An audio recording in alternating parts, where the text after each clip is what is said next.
उस बीवी पर और अल्लाह के सारे फरिश्ते पूरी रात लानत करते हैं। उन औरतों पर पूरी रात लानत होती है जिसका शौहर उससे नाराज होकर सो रहा होता है। अगर कोई औरत तहज्जुद भी पढ़ती है, नमाज भी पढ़ती है, तिलावत कुरान भी करती है, सारी नेकियां करती है, लेकिन इस हाल में उसकी मौत आए कि उसका शौहर उससे नाराज है, अल्लाह के रसूल फरमाते हैं ऐसी औरत जहन्नम में जाएगी। नमाज पढ़ने के बावजूद जहन्नम में जाएगी, रोजा रखने के बावजूद जहन्नम में जाएगी, क्योंकि उसने अपने शौहर को नाराज किया।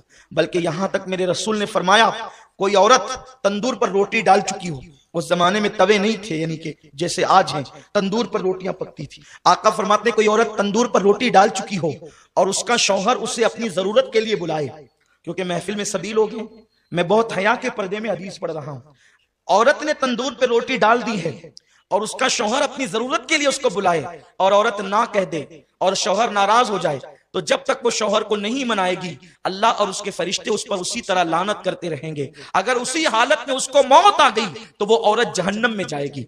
आजकल की औरतें तो शौहर को गालियां देती है, अगर शौहर गुस्से में कह दे कि तुझे तलाक दूंगा तो वो उसका मुंह दबाने की बजाय या माफी मांगने की बजाय या उससे लजाजत करने की बजाय, आज की औरतें इतनी बेबाक हो गई है कि यहां तक हमने सुना है लोगों से, लोग आकर के बताते हैं, हमें तो नहीं पता, लेकिन लोग आकर के बताते हैं कि शौहर ने कहा कि तलाक दूंगा, कहते अगर तेरे बाप का होगा तो दे के बता। अस्तगफिरुल्लाह। जो औरतें इस कदर बेबाक हो गई हो, ऐसी औरतें लानती है जो अपने शौहर से तलाक का मुतालबा करती है।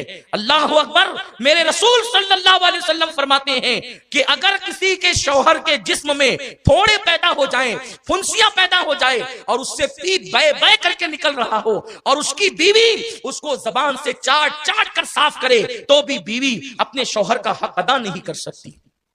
शौहर का हक यह है बीवी पर कि अगर शौहर के बदन के जख्म को वो जबान से चाट कर साफ करे तो भी हक अदा नहीं कर सकती। और अल्लाह के रसूल सल्लल्लाहु अलैहि वसल्लम फरमाते हैं अगर मैं अल्लाह के सिवा किसी को सजदा करने की इजाजत देता तो मैं औरतों को कहता कि वो अपने शौहर को सजदा करे, लेकिन चूंकि गैरुल्लाह को सजदा जायज नहीं इसलिए औरतों को इजाजत नहीं, लेकिन औरत अपनी हर खुशी को अपने शौहर की खुशी पे कुर्बान कर दे। अल्लाह अकबर। अगर शौहर कह दे तुमने स्टोर नहीं जाना तो वो दिन भर औरतों का मूड ऑफ हो जाता है। शौहर कह दे तुमने माँ के यहाँ नहीं जाना तो झगड़ा करने लगती है औरतें। पता नहीं ये औरतें इतनी बेबाक कैसे हो गई। जिन औरतों को शौहर को सताते देखो समझ जाओ इनका ठिकाना जहन्नम है।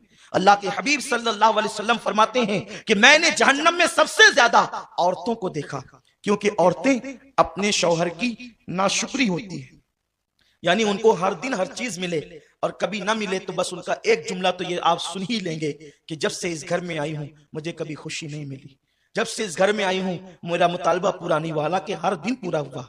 ये नाशुक्री सिर्फ शौहर की नहीं, ये अल्लाह की नाशुक्री है और ऐसी औरतें जहन्नम में जाएगी। और फिर माँ बाप भी इतने बिगड़ गए, अल्लाह रहमो करम फरमाए, कि अगर बेटी शौहर का शिकवा लेकर के आती है तो माँ बाप कहते हैं बेटी हम कोई फकीर थोड़ी है, हम कोई जो है वो इतने गए गुजरे थोड़ी हैं, अगर वो तुझे परेशान करता है उसके बच्चे उसके मुंह पे फेंक करके हमारे यहाँ आना, हम तुझे पाल लेंगे। क्या 18 साल पहले तुझे पाले थे तो आज तुझे पाल नहीं सकते?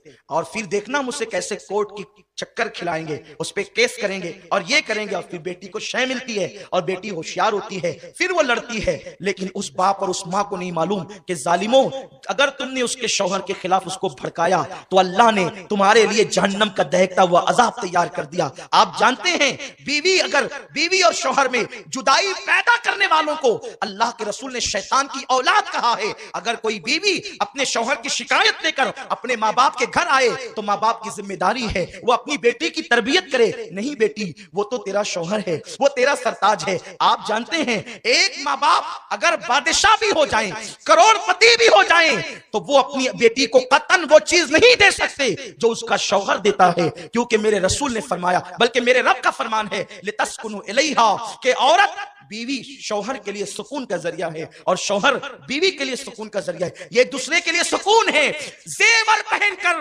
किसी औरत को वो सुकून नहीं मिल सकता जो शौहर के पास सुकून मिल सकता है। और मर्द को ऊंची और आला कारों में बैठकर या कीमती कपड़ों में वो सुकून नहीं मिल सकता जो बीवी के पास सुकून मिल सकता है। मेरे अल्लाह ने कुरान में मर्द को बीवी का और बीवी को शौहर को सुकून का जरिया बताया है, और बताया कि शौहर बीवी के लिए सुकून, बीवी शौहर के लिए सुकून। आओ मैं तुम्हें बताऊं कल की औरतें कितनी फर्मा बरदार थी, उनका हाल क्या था। आज तो औरतें सीरियल देखकर बेलगाम होती जा रही हैं, आज तो औरतें फिल्में देखकर बेलगाम होती जा रही है। लेकिन याद रखो अल्लाह के रसूल सल्लल्लाहु अलैहि वसल्लम ने फरमाया, अल्लाह तबारक व तआला ने उन औरतों पर जन्नत की खुशबू भी हराम करती है जो अपने शौहर से बेजा मुतालबात करके शौहर को परेशान करती है। शौहर के हुकूक को जानो। जन्नती औरत की पहचान ये है कि वो अपने शौहर को खुश करती है, अपने शौहर को राजी करती है।